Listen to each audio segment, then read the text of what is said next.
Welcome back to Hiveswap Friendsim, everybody. My name is Brodus. They changed the look at Wiggles. Wiggle. Oh man, they changed the thing. That's kind of strange. Anyway, I'm 0 for 2. 0 for 2 on the friendship score. The friendshipometer, the friend tank is at 0 right now. We're gonna try and fix that. This time, I'm gonna kind of just blaze through Ardata and see if I can maybe make a friend.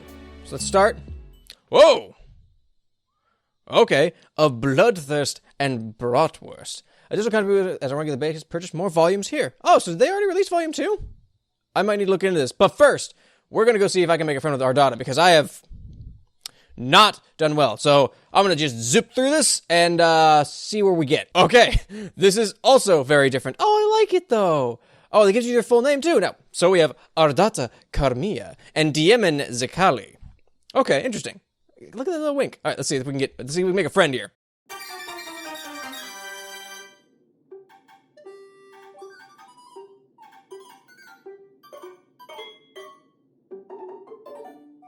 Okay.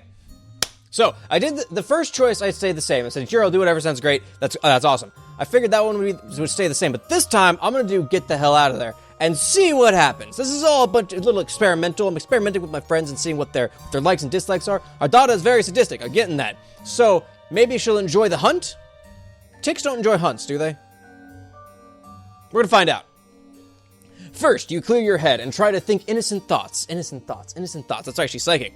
Fluffy clouds in the sky, ironing some clothes, a winning touchdown pass from the sports. Ardata's long black hair spilling over her cloak, Wait, these are not innocent thoughts. Shut it down! God, stop everything! Red alert! There's no time for thinking, you have to act. You hurl the screwdriver at her and run! That's a terrible idea! She calmly lifts a hand toward one of the kids in the cage. The kid tenses up and lifts a hand in the direction of the screwdriver. The screwdriver freezes midair, right in front of Ardata's head. You run up the stairs, she twitches a finger, the caged kid does a full body spasm, and the screwdriver goes sailing toward you. It stabs deep into your leg, and you buckle over, tumbling backwards down the stairs. This is already going tremendously poorly. You're a crumpled heap at the bottom of the stairs, bleeding, and you think your arm is broken in 2 places now. Great. That didn't seem very friendly to me. Luckily for you, I'm very determined to make relationships work.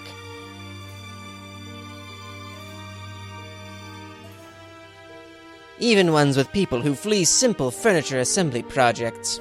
She stands over you. You attempt to pull the screwdriver out of your leg, but your entire body locks up. You can't move. She holds an outstretched hand just above you. So, like this?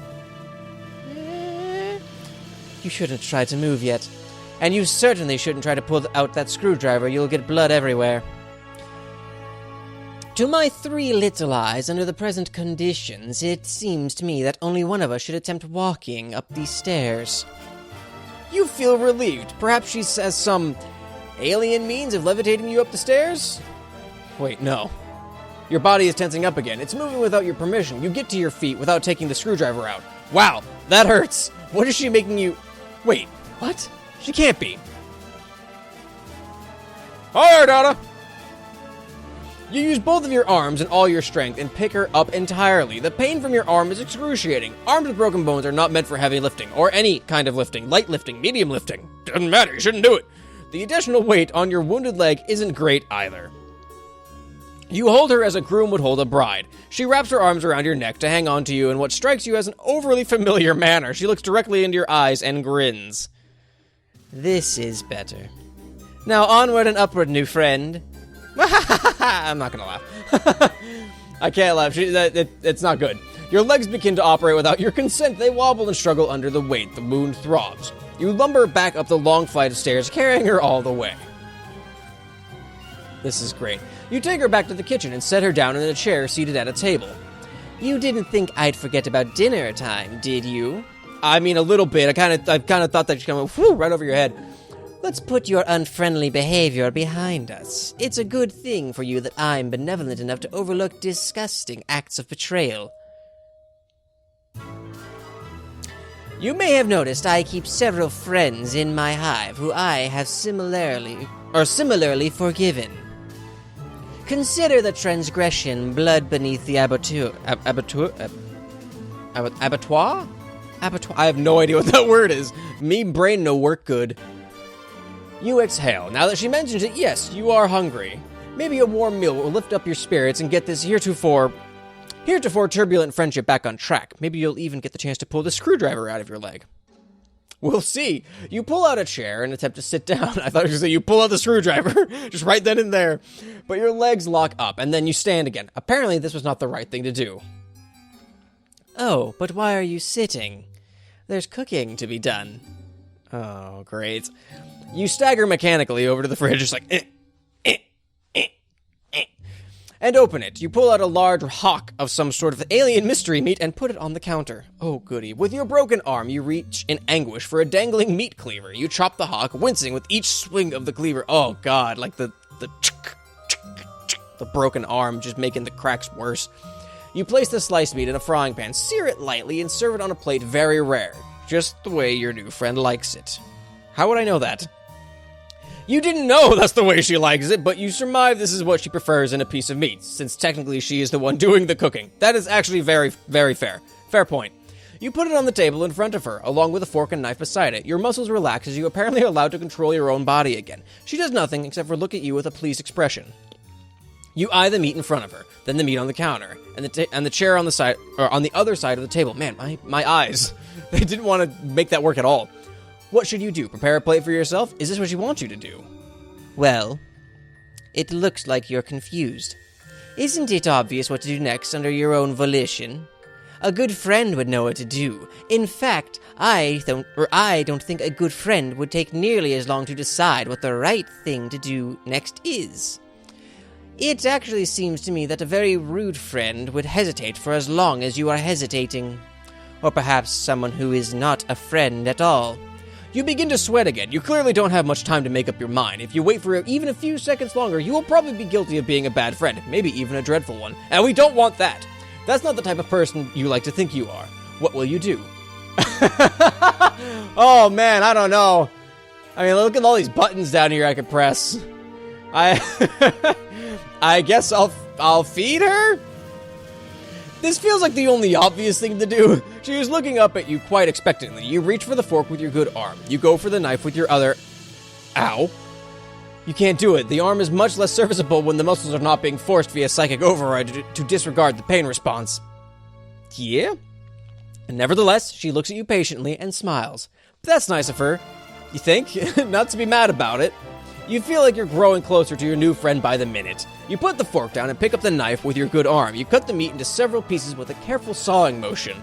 You put the knife down and pick up the fork and stab a piece. You put it close to her mouth. She seems pleased. Very good. Nice technique. Well-sized morsels, too. She chews the meat with excellent form. She has very good table manners, you think. When she finishes the pieces, you slice off some more and continue. The meat looks very good. Your mouth is watering, but she doesn't offer any. Oh well, when it's the right time for you to eat too, you're sure she will let you know. I am the definition of a doormat. Excellent. The meal is finished. There is no more meat except for a few pieces of unchewable gristle, which you did not try to feed her. That would be thoughtless. Very bad service. She reclines and steeples her fingers, looking quite pleased with how the evening has gone so far. You aren't sure why she's laughing. Did you do something funny? Oh my! What a fool. You point at yourself, wondering if she's referring to you. You don't know what you've done that was foolish. If so, you're also still not sure what she finds so amusing.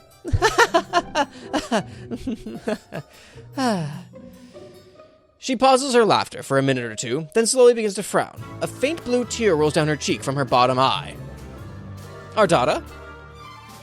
The truth is, I don't even know why I'm laughing. This isn't very funny, what's happening here. It was a good dinner, you did a good job, whoever you are.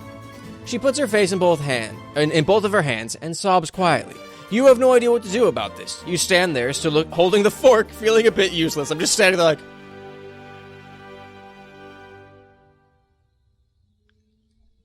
There is a lot of pressure, you know. Being so respected and admired for your high status in this world. I didn't ask for this, to be so superior to so many. Much is expected of you, much is presumed about what your personality will be before you even develop one. You work hard and build a brand based only on what you think people assume you should be like. Sometimes I wonder, am I even that good at being sinister? Could I be more sinister if I tried harder? Maybe this is not my true calling after all. You begin to offer words of sympathy. This all seems heartbreaking to you, your poor new friend, but your jaw muscles contract and your mouth shuts involuntarily. I'm sorry. You guess it's not your turn to speak yet? Okay, that works for you. You like to be a good listener to your friends. You like a good listener to your friends. I mean, that makes sense. But what would happen if I changed my brand? If I stopped being so sinister online? My friends and followers will deride and reject me, and my superiors will eat me alive. If I show weakness, if I scale back on my bloodthirsty content, will I incur the scorn of a wise-ass clown with 100 million subscribers? Ooh.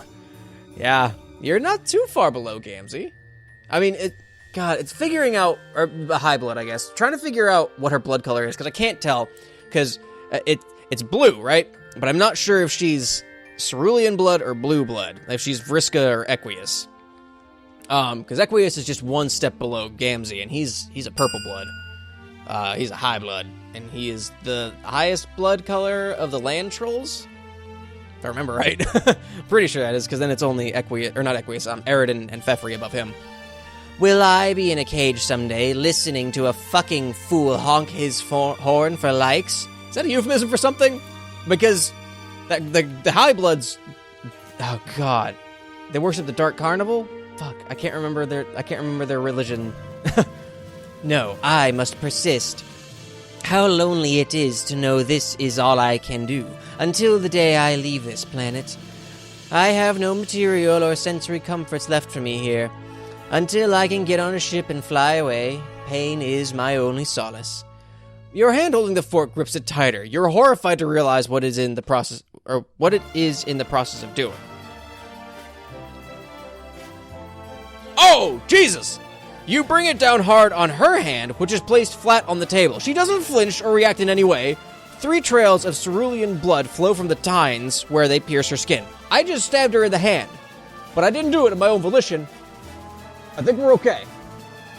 That wasn't friendly, you think, but then, you weren't the one who did it, were you? You're so confused. My subscribers are not real friends. They adore me only for my sinister content, the show I provide, my wicked, infectious laughter. I get jealous of them sometimes, because they get to watch my content. It must be thrilling, I think, but maybe. I'm just jealous of them because they get to be people who aren't me. This is fucking deep, I know. Apologies if you cannot relate. She pulls the fork out of her hand and lays it gently on the plate of gristle you didn't feed her. Okay, this is a whole emotional level. I was not mentally nor emotionally prepared for this, Ardata. We're getting a little closer here, and I feel like we need to tap the brakes a second. The people downstairs in their cages aren't my friends either. They act like they're my friends, though, and sometimes I even believe it. But they don't really want to be friends with me. Nobody does. The only person who's ever really wanted to be my friend, who ever tried to be, is you. You clear your throat and point to yourself innocently. That's it. I've decided. You have passed the test. You will become my friend officially. As such, I think a reward is in order. You are overjoyed. Your heart starts racing. You can't believe it. A new, real friend. But you don't have much time to enjoy this achievement. Your body is doing something again. You bend down in a strained motion and pick up the plate and fork. You position the plate over your wide open mouth and scrape in all the remaining gristle and begin chewing. It's virtually inedible. Your mouth humors the act of chewing for 2 seconds, and then you swallow all of it whole in one painful gulp. Ow.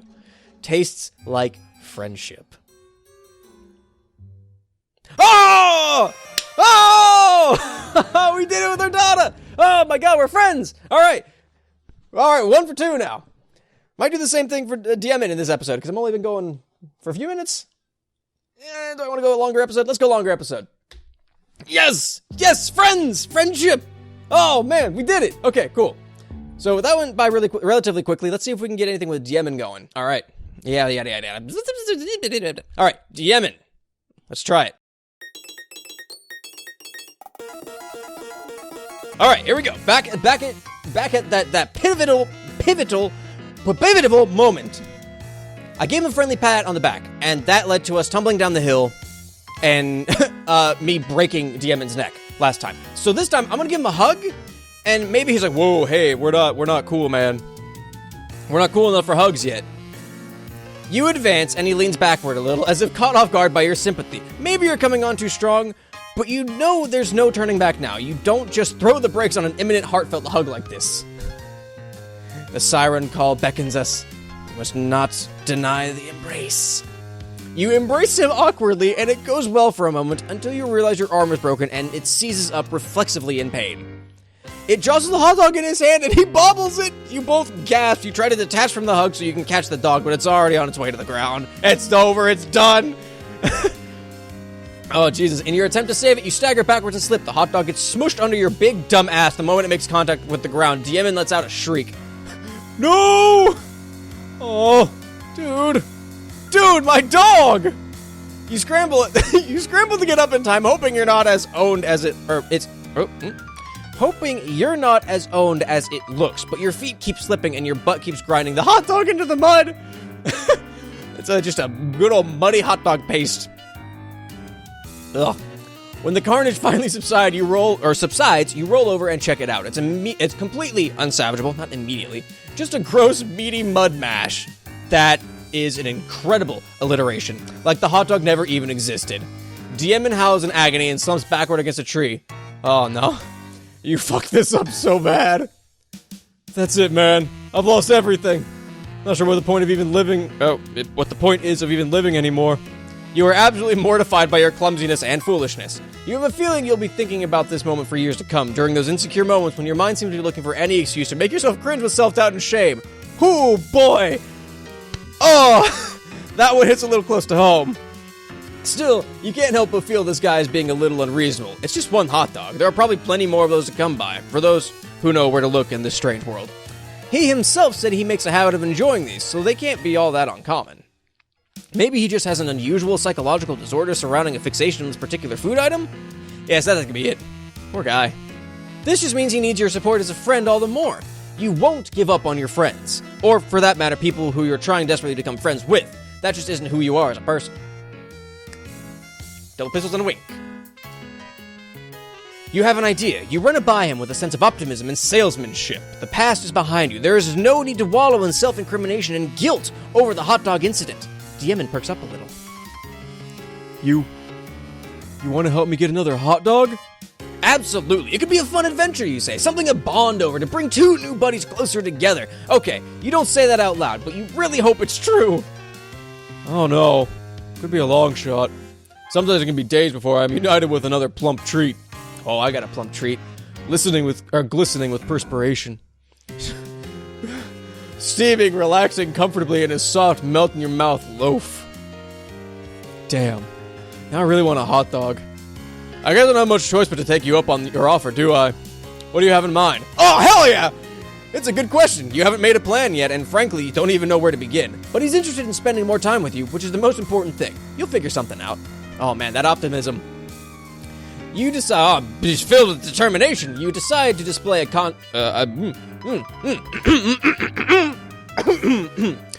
You decide a display of confidence is called for here. A real show of leadership to improve morale. You smile, hold your head up high, and tell him to follow you. You know exactly what to do. Well, not really, but you give it no indication of that at all. He's definitely intrigued. You've got him hooked now, you think. He's probably wondering if he hit pay dirt, finding a new friend with the hot dog hookup. Of course, you don't have the slightest idea where to find a hot dog, but you've got to admit you're enjoying the feeling of being important and valued by a potential friend. I mean, we're here, ain't we? You don't want to do anything underhanded, yet you can't help but feel you should probably milk the social gamut for all it's worth. Oh boy, my nose is running like a fucking faucet. This way, you say, as you begin marching confidently in a random direction. He obediently follows and begins rubbing his tummy. Oh, poor Diemen. You begin to feel nervous almost immediately. You have absolutely no idea how this is going to play out, or if it stands any chance of resulting in a hot dog at the end of the journey. Oh well, you'll figure something out along the way. You lead him through streets and wander through the yards of strange-looking houses, and he follows. He takes care to make sure you both are not seen, which could get you both in trouble, apparently. The improvised circuitous route appears to provoke his suspicion. Dude, are you sure you know where a dog is? It seems like maybe we're lost. Oh, absolutely. You're absolutely sure you know where to find one. Oh, I thought you were going to say, oh, absolutely, we're lost. Dude, I don't know why the hell you followed me. You say, you're just throwing anyone off the trail who might have been following you. He nods solemnly, as if it makes perfect sense. Whew. But you can't keep him guessing like this forever. You've got to do something. Take some bold action to keep his interest in this wiener quest. You say this way, down here. This is a shortcut to the hot dog supply you're privy to. It's the mother lode. In the sewer? Yes, totally. It's just a short trek through the sewer. Shouldn't be more than another hour, or several, of sewer trudging. That is, if he still has the will to do what it takes to get his hands on more juicy dogs. Oh, hell yeah. You know it. After you, man. Here we are. An hour later, you're so deep in the sewer, you've lost all bearings and sense of direction. You could be anywhere by now. You've taken so many crazy turns. Still, you don't let up for a second that you're lost. You've made each turn with decisive conviction. He's still following you, but now he's having trouble keeping up. He's out of breath and struggling with the foul smell. Can't say you're enjoying it much either. But you can't let on to the fact that you're doing now... Oh, wow. But you can't let on to the fact that what you're doing now is anything other than the most casual routine for you. Like you do this every day, just a quick jaunt through the sewer to hit up this vast, mythical trove of meat products. Okay, when you put it that way, maybe this all sounds a bit insane? Still, you're in too deep to second-guess yourself now. That's a problem. You get in too deep, you can't back out. Hey, I gotta stop and rest. I can't lie, I'm stopping for a heavenly Frankfurter. Frankfurter, I mean, that's Frankfurt. It's in Germany, and that word shouldn't exist for Diemen. I mean, maybe there's a Frankfurt on Eternia, I guess. Who knows? But this might be too much for me. I don't think I'm cut out for this. You pause and look back. He's sitting down now, slumping against a filthy sewer wall. You're intensely relieved to see you may have just won this impromptu game of sewer hot dog chicken. But more importantly than that, this looks like an ideal time to show some sympathy and have a bonding moment with your would-be friend. You sit next to him and with your broken arm, put a hand on his knee in a platonic but deeply understanding way. Your arm hurts when you do this, but it's worth it. Every little gesture counts when making a new friend. I kinda suck. My looseness is gone, I don't have any skills, and most people think I'm weird for liking hot dogs so much. I'm probably just going to get called. I'm no good on going on adventures or doing anything hard. All I'm good at is finding an easy meal here and there, however I can get it. Like talking people out of their fine sausages using tricks or other ploys that end up losing me friends. It's been unthinkable that anyone would actually do anything nice for me or would want me to have that sweet, sweet meat I desire. At least it was unthinkable. Until now. Your heart begins to race. Could it be? Is this shitty improvised sewer escapade actually working? You can't believe it. I mean, nope, I can't. Oh my god, magnificent banger. Nobody's ever done so much or worked so hard to try and get my hands on another magnificent banger. I like to imagine that Diemen says it with a different inflection. He's like, oh man, I want the sweet meats. Oh, I can't wait for that magnificent banger. Sorry for being emotional, but like, this is new for me. I don't know how to handle it. I'm just so grateful. I'd be thrilled to call you a friend, man. Whatever you are. You're overjoyed. Unbelievable. It's almost too good to be true. What now? It's such a sudden turn of good fortune, you hardly know what to do. Should you hug the guy? Last time that didn't go so well, but this time he's not holding a hot dog for you to clumsily defile, so maybe this is your moment. Wait. What's that? A deep rumbling sound begins to echo through the tunnels. Oh shit! They found us! It's a drone dude, I guess, on like, sewer duty? We gotta run! He gets up, grabs your hand, and sprints. He's a lot faster than he looks when motivated to get moving. He turns this way and that as the rumbling gets closer. Oh, Jesus! But he slips on something and you both tumble into the river of horrific sludge. Bro! I can't swim, help! Oh, come on. Your bad arm finds purchase on the ledge, and though it's very painful, you heroically salvage your friend from the muck with the other arm. He coughs and gasps for breath. You find a nearby ladder, shove him upward until he starts climbing on his own, and follow him. Okay, this took a turn. You burst through a lid on the floor and you both flop out of the hole, drenched in filth, smelling horrible and completely exhausted. But at least you're safe, you think. Hey man, I just want you to know, even though we didn't find the glorious treasure you were leading us to, I'm happy how it all turned out. Maybe I don't need hot dogs in my life as much as I thought. Maybe that's not the real treasure after all. It's been a journey for me, let me tell you. I'm learning so much about myself, about life, because of you. His bushy hair is slicked back from his eyes due to the sludge. He's giving you a penetrating, soulful gaze of, presumably, pure friendship. Or is it even deeper than that? Wow, this is intense. Then something catches your eye. Just above him, something dangling. Lots of dangling things, actually. Come to think of it, it's really cold in here. Freezing, in fact. You finally realize, holy shit, you're in a weird alien meat locker. You're absolutely surrounded by dangling meat products, including many sausages. Thousands of them. You begin to sob. Your sobbing soon turns into unrestrained wailing of raw catharsis. He joins you, and the tears flow freely from you both. You embrace each other and let it all out. Suddenly it hits you, both of you. This is by far the happiest day of your life. Yes! Meat heaven! Oh, hell yeah! Oh, shit, dude! Alright, so both stories ended kind of meat. That's kind of interesting, actually. I don't know if that was intentional or if that's just kind of a funny thing there. Oh my god! We did it! We did it! Got friendship, we made it to meat heaven. Alright, I want to look at this. I want to see if Volume 2 is out. Let's go on a journey. Oh, shit, son! Okay, sweet! So there it is. Volume 2 is out now, so that's going to be next week. We'll do that next week. Wow! That's awesome! That was way faster than I expected. So, thanks, everyone, for watching. I hope you enjoyed it. We made friendship. We are now 2 for 2. Or 2 for 4, actually. But the friend tank is full. Well, half full now. There's 2 more we got to go through.